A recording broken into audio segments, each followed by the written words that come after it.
Now at 6, local election leaders say there is no evidence to support claims of Chinese interference in our elections. Good evening, I'm Steve Solis. And I'm Molly Shen. President Trump made those accusations and raised other concerns in a primetime address you saw right here on KOMO News last night at 6. KOMO senior reporter Chris Daniels talked with Washington's Secretary of State and other election leaders and joins us now with more. Chris.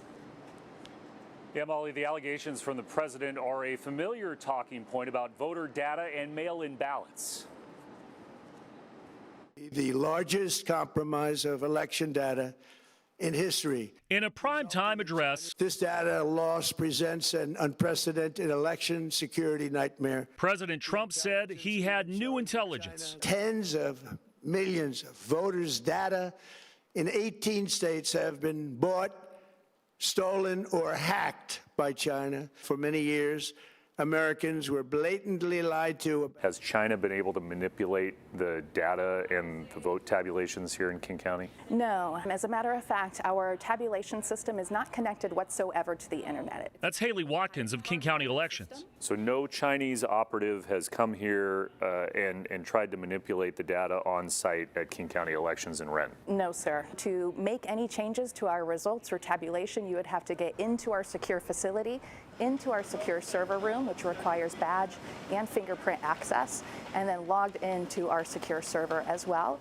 We are monitored 24/7, 365 by over 80 security cameras. We have alerts and alarms. If our building was accessed, we have no evidence that there has been any tampering whatsoever in our elections. The presidential claims are likely another attempt to end mail-in voting, a Washington mandate since 2011. What would be the cost to Washington State to go back to the old way of doing things, or at least have the option to vote in person on election day? It would be millions and millions of dollars, and on top of that, we would struggle with trying to get the workers to do that because counties are struggling now to just get workers on the current system. Added Watkins. Why not do that in King County? The reason not to do that is you would be running 2 parallel elections at the same time, and that is going to create issues.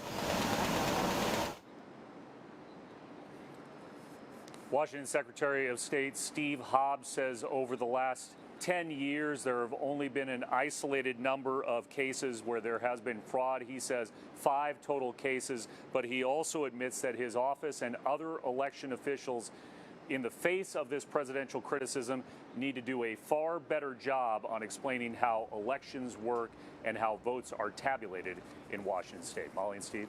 But, Chris, we do know of recent cases where, for example, a ballot box was firebombed or a bag of ballots was found outside an elections office. So how were those votes ever counted?